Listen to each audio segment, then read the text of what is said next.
Hello दोस्तों, स्वागत है आप सभी का मेरे YouTube channel Meenakshi study corner पे। तो आज है हमारी सिंप्लीफिकेशन की क्लास 5। तो चलिए क्लास को स्टार्ट करते हैं। और आज ये हमारा लास्ट पार्ट भी है इस चैप्टर का। कल से हम नया चैप्टर स्टार्ट करेंगे।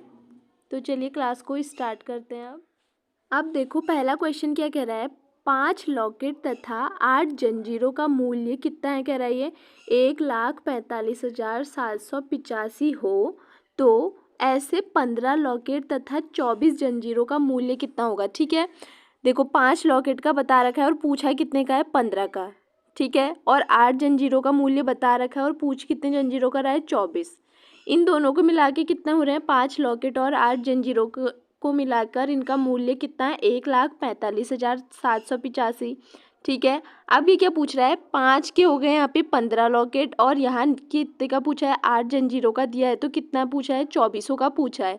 यानी कि कितना गुना है ये लगभग ये है हमारा 3 गुना। कितना गुना है 3 गुना हो गया हमारा।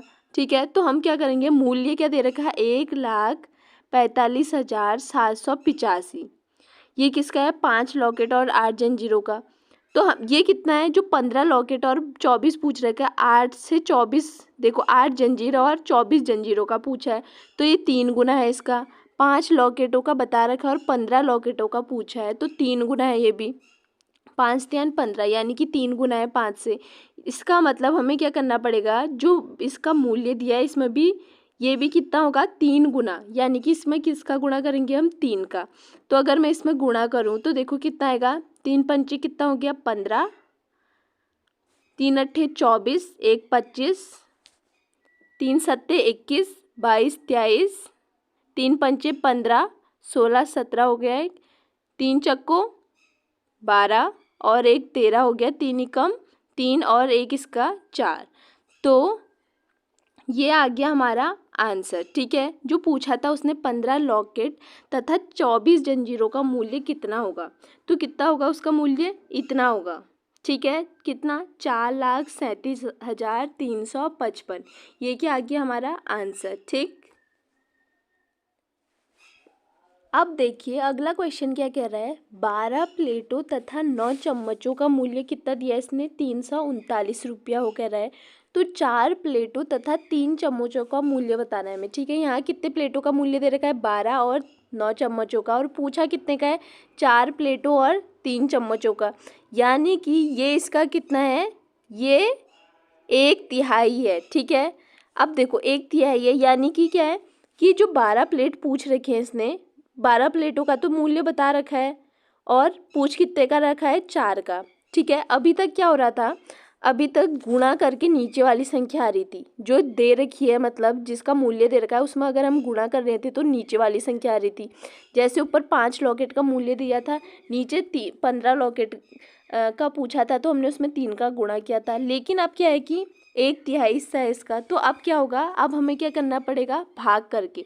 अब क्या आएगा भाग करके इसका आंसर आएगा। यानी कि ये 1/3 हिस्सा है इसका तो 12 में किसका भाग देंगे 3 का और इस 9 में भी 3 का क्योंकि ये भी 1/3 भाग है इसका भी। देखो 9 और 3 है। ठीक है, 3 3 कितना होता है 9 तो 1/3 भाग हुआ। ठीक, तो हम क्या करेंगे अभी तक देखो 3 चक्को कितना हो गया अगर मैं इसे काटूँ 4 तो 4 प्लेटों का मूल्य पूछा है। 3 से 9 को काटूँ तो 3 3 9 यानी 3 चम्मचों का मूल्य पूछा है इसने। ठीक है, तो ऐसे ही हमें ये भी करना पड़ेगा। मूल्य कितना दे रखा है इसने 339। ठीक है, तो कितना 1/3 है तो 3 से इसको भी मैं काटूंगी तो 3 एकम 3 3 एकम 3 3 3 9 कितना आ गया ये हमारा 113। यानी कि 4 प्लेटों और 3 चम्मचों का मूल्य कितना है हमारा 113। ये क्या आ गया हमारा आंसर। ठीक, अब देखिए अगला क्वेश्चन क्या पूछा है 4 कैमरों तथा 6 सेलफोनों का मूल्य कितना दे रखा है इसने इतना 51,365। ठीक है, अब हमें क्या बताना है 12 कैमरों का और 18 सेलफोनों का मूल्य कितना होगा ये पूछ रहा है। ठीक है, अब देखो 4 से अगर 12 में पूछा है यानी कि कितना है 3 गुना। 3 गुना पूछा है 4 एकम 4 4 दूना 8 4 3 12 होता है तो 3 गुना। ये भी क्या ये भी 3 गुना पूछा है यानी कि जो मूल्य दे रखा है उसमें भी हम क्या करेंगे मूल्य कितना है 51,365। इसमें भी हम क्या कर देंगे, 3 गुना है तो क्या कर देंगे, 3 की गुणा कर देंगे। तो कितना आ गया है, 3 पंचे कितना हो गया 15, 3 छक हो गया 18, 1 19, 3 तिया 9, 1 10, 3 एकम 3 और 1 4, 3 पंचे कितना हो गया 15। ये क्या आ गया हमारा आंसर, ये आ गया हमारा आंसर किसका, 12 कैमरों तथा 18 सेलफोनों का मूल्य कितना होगा पूछा है, तो कितना होगा हमारा इतना होगा। ठीक, अब देखिए, अब ये है हमारा नेक्स्ट क्वेश्चन। अभी तक तो हमने बहुत सिंपल वाले क्वेश्चन किए, अब देखिए अब हम थोड़े से अच्छे क्वेश्चन करेंगे उनसे। देखो क्वेश्चन क्या पूछ रहा है यहाँ पे, एक संख्या को 357 से भाग देने पर, कोई एक संख्या है मान लीजिए, ठीक है, वो हमें पता नहीं है कि कौन सी संख्या है, उसमें हमने कितने का भाग दे रखा है, क्या कह रहा है 357 से भाग देने पर उस संख्या में कितना शेष प्राप्त हो रहा है, 39 शेष प्राप्त होता है। यदि उस संख्या को 17 से भाग दें तो शेष क्या बचेगा। जिस संख्या को हमने 357 से भाग दिया और शेष 39 प्राप्त हुआ है, तो उसी संख्या को हम अगर 17 से भाग दें तो क्या शेष बचेगा, ये पूछ रहा है। ठीक है, तो इसको निकालने का क्या तरीका है, देखो तो इसके लिए क्या है, अगर देखो जो ये संख्या दे रखी है इसने 357, ठीक है, पहली संख्या ये दे रखी है कि क्या कहा उसने, एक संख्या को 357 से भाग देने पर 39 शेष बच रहा है और 17 से भाग दे, तो अगर देखो 17 से अगर ये संख्या कट गई, कौन सी, जिससे पहले भाग दे रखा है 357, अगर मैं इसे 17 से अगर काटूँ तो कितने बार, 17 दूना 34 और एक बचा तो 17 एकम 17, तो ये पूरी पूरी कट रही है इससे।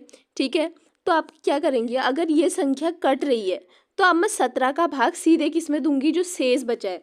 देखो शेष कितना बचा था, पहली संख्या से अगर मैंने भाग दिया था तो 39 बचा था, तो अब हम क्या करेंगे, सीधे सीधे इसमें भाग देंगे, किसमें, पूरी संख्या अगर कट रही है, अब ये कट गई, ठीक है, तो क्या कर दिया हमने 39/17, सीधे जो शेष आया है उसमें भाग दे देना है। तो कितने बार कटेगा ये, 17 दूना 34 होता है और बचा कितना 35, 36, 37, 38 और 39, शेष कितना बच गया हमारे पास 5। ठीक है, तो अगर पहली 357 से उस संख्या को भाग देने पर 39 शेष प्राप्त हो रहा है, तो अगर हम उसी संख्या को 17 से भाग देंगे, ठीक है, तो हमारा शेष कितना बचेगा 5। ठीक है, ये क्या बचेगा हमारा शेष, ये क्या आ गया हमारा आंसर। ठीक है, अब देखो ये ट्रिक तो तब के लिए है जब नीचे वाली जो ऊपर पहले संख्या दे रखी है, अगर वो दूसरी वाली बार में आपसे जो संख्या पूछता है कि इससे भाग देने पर शेष क्या बचेगा, अगर ये इससे कट गई, अगर मान लीजिए आपके दिमाग में ये सवाल ज़रूर आ रहा होगा कि अगर कट गई तो तब तो हमने क्या करना है, जो शेष है उससे काट देना है। ठीक है, जैसे मैंने 17 भाग किसमें दिया, जो शेष बचा था। अब देखिए अगर कोई ऐसी संख्या आ जाती है यहाँ पे कि ये 17 से नहीं कटती, ठीक है, अब 357 तो कट गया 17 से, अगर इस 17 से नहीं कटती तो तब हम कौन सी ट्रिक से करते इसे, तो देखिए ये तो मैंने आपको क्या बताया, ट्रिक वाला मेथड। ठीक, अब मैं आपको बता रही हूँ जो इसको करने का तरीका है। तरीका क्या है, देखो इसका तरीका ये है, देखो जिससे भाग किया हो, यानी कि भाग किससे किया था पहले 357 से, और जो शेष बचाओ, शेष क्या बचा है 39 39, इन दोनों को हमने जोड़ना है और फिर किससे भाग करेंगे हम 17 से। ठीक है, 17 से अगर मैं भाग करूं तो देखना, अब देखो 17 से ये तो मुझे पता है, अब जितना भी इसको सॉल्व करके हमारा भाग देने पे इन दोनों को जोड़ेंगे हम, और इन दोनों को जोड़ के जो आएगा उस पर भाग देंगे, तो जो शेष बचेगा हमारा वो क्या हो जाएगा हमारा आंसर। ठीक है, तो देखो इसको एक करने का और तरीका बताती हूँ मैं। देखो हमें ये तो पता है ये 17 से क्या कट रहा है, 357 कट रहा है। ठीक है, तो ये तो पूरा पूरा कट गया, इसमें कोई भी शेष नहीं आएगा हमारा। ठीक, अब अगर मैं 39 में भाग दूँ तो 17 दूना 34, शेष कितना बच गया इसका 5, ये क्या बच गया हमारा शेष इसका। ठीक है, तो यही क्या है हमारा आंसर। ठीक, अब देखिए जब ये संख्या ऊपर वाली कट रही है तो तब तो हम वो ट्रिक से कर सकते हैं, अगर आप ट्रिक से नहीं करना चाहते तो आप इस तरह से कर सकते हैं। ठीक है, ये करने का तरीका जो है ये होता है करने का तरीका कि जो संख्या से भाग दे रहे हैं और जो शेष बचा है उन दोनों को जोड़कर भाग दे देना है हमें, किससे, जैसे इसमें फिर दूसरी संख्या से जिससे पूछा है उसने भाग देने पर क्या शेष बचेगा, उससे हमें क्या करना है, उस संख्या को भाग दे देना है। ठीक, फिर जो भी शेष बचेगा वही क्या होगा हमारा आंसर। ठीक है, अब देखिए अब अगला क्वेश्चन क्या है हमारा, देखो एक परीक्षा में एक विद्यार्थी को किसी संख्या का 3/14 ज्ञात करना था। ठीक है, क्या ज्ञात करना था उसने? 3/14। ठीक, त्रुटिवश यानी कि गलती से उसने उस संख्या का क्या निकाल दिया? 3/4 ज्ञात कर दिया। 3/14 निकालना था और क्या निकाल दिया उसने? 3/4। ठीक है, जो कि क्या है, सही उत्तर से 150 अधिक था। तो वो संख्या क्या है पूछ रहा है। ठीक है, जो उत्तर आना था वो तो नहीं आया, क्यों? उससे कितना आ गया? 150 अधिक आ गया। ठीक है, क्योंकि उसने गलत संख्या का निकाल दिया है। 3/14 का निकालना था, 3/4 का निकाल दिया। ठीक है, तो देखो अब ये क्वेश्चन आ जाए इस टाइप में, तो इसे कैसे करेंगे हम? तो देखो जितना भी उत्तर अधिक आता है, जैसे इसमें कितना अधिक आ रखा है? 150 अधिक आ रखा है उत्तर से। ठीक है, या कम आए, कभी ऐसे भी आ सकता है कि उत्तर से कितना, कि 70 कम था, 50 कम था। ठीक है, तो कुछ भी आ सकता है, या मतलब कम या ज़्यादा आए। ठीक है, तो ये पूछ रहा होता है वो कि गुणा किस में की थी। ठीक है, तो हम क्या करेंगे, जितना उत्तर कम या अधिक आया, जैसे इसमें 150 अधिक आया है। ठीक है, ठीक है, तो अब जो भी उत्तर में अंतर आया, यानी कि जो ये 150 अधिक आया या ज़्यादा आया, मतलब उत्तर में अंतर आ गया ना, कितने का आ रखा है? 150 वो ज़्यादा हो गया है। तो वो उत्तर में अंतर किसकी वजह से आ रखा है? इन दोनों की वजह से, 3/14 और 3/4 की वजह से, इन दोनों की वजह से अंतर आ रखा है। ठीक है, तो हम क्या करेंगे, इन दोनों की वजह से अगर अंतर आ रखा है हमारे उत्तर में, तो हम क्या कर देंगे, इन दोनों का भी उत्तर क्या करेंगे, इन दोनों का भी हम अंतर देंगे। ठीक है, अंतर कर देंगे। तो देखो अंतर कैसे करेंगे इन दोनों का, जितनी भी संख्या आई है, पहले क्या करना है, जो भी संख्या अधिक या ज़्यादा आ रखी है, कम या मतलब ज़्यादा आ रखी है, तो सबसे पहले वो लिखूंगी मैं, 150 आ रखी है। ठीक है, अब क्या करना है, बट्टा, इनमें किसका भाग देना है देखना। जो मैंने क्या कहा, किन की वजह से आ रखा है ये अंतर? 3/4 और 3/14। तो 3/4 क्या है? बड़ा है। इन दोनों का भी अंतर कर देंगे, तो 3/14 इसमें से घटाना है। ठीक, अब देखो बहुत से लोगों को इस तरह से घटाना नहीं भी आता है, तो देख लेना आप यहाँ पे कैसे करना है इसको। ठीक, अब देखो इसका एलसीएम कितना आ गया हमारा? 28। अब 4 से कितने बार? 4 सत्ते 28, और गुणा 3 करूँगी ऊपर का ये वाला, तो कितना आ जाएगा? ये आ जाएगा हमारा 21, माइनस 14 दूना 28, 2 बार जा रहा है, 2 3 कितना हो गया? 6। यही तो आया, बराबर कितना आ जाएगा? 21 में से अगर मैं 6 घटाऊँ तो कितना आ गया? 15 बट्टे कितना? 28। तो कितना आ गया इसे सॉल्व करके? 15/28। अब मैं क्या करूँगी, 150 बट्टे कितना आया हमारा? 15/28। अब ये 3 बट्टे में है, तो ये 28 कहाँ चले जाएगा? ऊपर, यानी कि ये क्या हो गया? 150 गुणा 28/15। 15 दशम कितना हो गया? 150। ठीक है, अब अगर 28 गुणा 10 करूँ तो कितना हो जाएगा? ये 280। ये क्या आ गया हमारा आंसर। ठीक, इस तरह से हम इस क्वेश्चन को क्या करेंगे, सॉल्व करेंगे। ठीक है, अब देखिए अगला क्वेश्चन क्या कह रहा है, एक विद्यार्थी को किसी संख्या को 27 से गुणा करना था। कितने से गुणा करना था? 27 से गुणा करना था।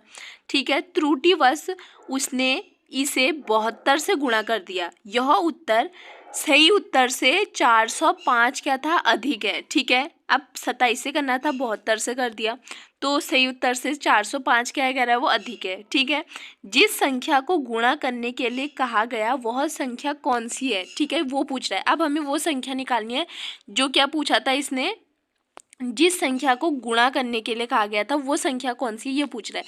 तो सबसे पहले मैंने आपको क्या बताया, जो भी उत्तर हमारा अधिक या ज़्यादा आ रखा है वो लिख लेंगे हम। ज़्यादा या अधिक क्या आ रखा है? ज़्यादा आ रखा है। कितना? 405 ज़्यादा आ रखा है। अब ये उत्तर में जो अंतर आ रखा है हमारा, ज़्यादा होना या कम होना, किसकी वजह से हो रखा है? ये 27 और 72 की वजह से। ठीक है, इन दोनों की तो मिस्टेक की वजह से हमारा उत्तर गलत आ रखा है, या ज़्यादा या कम आ रखा है। ठीक है, तो हम क्या करेंगे, हमारे उत्तर में अंतर आ रखा है इन दोनों की वजह से, तो हम इन दोनों का भी अंतर निकालेंगे। देखो बड़ी संख्या क्या है हमारी? 72, और छोटी संख्या है हमारी 27। ठीक है, अब इन दोनों का मैं अगर अंतर निकालूँ तो कितना हो गया? 405 बट्टे, अगर 72 में से 27 घटाया जाए तो कितना आ जाएगा? ये आ जाएगा हमारा 45। ठीक है, अब देखो, अब अगर ये 45 आ गया तो कितना, अब देखो कितने बार कट रहा है ये? ये कट रहा है हमारा कितने बार, 9 बार। कितने बार कटेगा ये हमारा, 9 बार। तो हमारा आंसर क्या आ गया, 9। कैसे आ गया हमारा आंसर, ये वो संख्या है जिसमें उसने पूछा था जिस संख्या को गुणा करने के लिए कहा गया वह संख्या कौन सी है। तो वो संख्या कौन सी हमारी जिसको गुणा करने के लिए कहा गया था, वो है हमारी 9। ठीक है, हमारा आंसर क्या आ गया, 9। ठीक है, तो इसमें करना क्या है आप समझ गए होंगे। जो भी उत्तर में हमारा अंतर आया उसे लिखेंगे, उसके बट्टे में क्या लिखना है, जिसकी वजह से उत्तर में हमारा अंतर आ रखा है उन दोनों संख्याओं का भी हमें क्या निकाल देना है, अंतर निकाल देना है, बस हमारी संख्या आ जाएगी। ठीक है, अब देखिए अगला क्वेश्चन क्या पूछ रहा है। एक विद्यार्थी को 2 की पावर 5 इंटू 9 की पावर 2 लिखने को कहा गया, परंतु उसने 2 5 9 2 लिख दिया। ठीक है, पावर में नहीं लिखा, 2 की पावर 5 बोला होगा तो उसने कैसे लिख दिया, उसे 25 लिख दिया। ठीक है, और 9 की पावर 2 बोला तो उसने कैसे लिख दिया, 92 लिख दिया। अब इन दोनों में कितना संख्यात्मक अंतर है ये पूछ रहा है। यानी कि उसे क्या बोला था, 2 की पावर 5 इंटू क्या लिखने को कहा था, 9 की पावर 2 ये लिखने को कहा था, लेकिन उसने क्या लिख दिया, इसे ऐसे लिख दिया। अब पूछ रहा है इन दोनों में, यानी कि इन दोनों में कितना अंतर है। ठीक है, कितने संख्याओं का अंतर है ये पूछ रहा है। तो हमें सबसे पहले क्या करना पड़ेगा, इन्हें सॉल्व करना पड़ेगा। देखो 2 की पावर 5 मतलब कितना होता है, ये होता है हमारा 32, और 9 का स्क्वायर कितना हो गया हमारा 81। अब इन दोनों को गुणा करके जितना भी आएगा उसका और इन दोनों में कितना अंतर है वही पूछ रहा है वो। ठीक है, तो देखो अगर मैं इन्हें गुणा करूँ, यहाँ पे मैं साइड में करती हूँ, यहाँ पे कितने का 32 गुणा क्या करना है हमने, 81 करना है। ठीक है, तो 1 दूना 2, 1 तियान 3, 8 दूना कितना हो गया 16, 8 तियान 24 और 1 कितना हो गया 25। तो कितना आ गया 2, 6 में अगर मैं 3 जोड़ूँ तो 9, और ये कितना हो गया, ये आ गया हमारा 25। तो हमारा आंसर कितना आ गया इन दोनों को गुणा करके, यह आ गया हमारा 2592। यही पूछ रहा था वो, इन दोनों में क्या अंतर है, इसमें और इस संख्या में। तो देखो ये भी कितना है 2592, ये भी 2592। इसका मतलब इन दोनों में कितने का अंतर है, कोई भी अंतर नहीं है। कितने का अंतर है, 0, कोई अंतर नहीं है। तो हमारा आंसर क्या आ गया, 0। ये क्या आ गया हमारा आंसर। ठीक, तो चलिए दोस्तों आज की क्लास को बस इतना ही रखते हैं, और इसी के साथ हमारे सिंप्लीफिकेशन वाला चैप्टर भी आज कंप्लीट हो गया है, और कल से हम नया चैप्टर स्टार्ट करेंगे। तो अगर आपको आज की क्लास पसंद आई हो तो प्लीज़ वीडियो को लाइक ज़रूर करना, और अगर आप इस चैनल पे नए हो तो प्लीज़ चैनल को सब्सक्राइब करके बेल आइकन प्रेस कर देना, ताकि आपको मेरी आने वाली सभी वीडियोस का नोटिफिकेशन मिल सके। Thank you.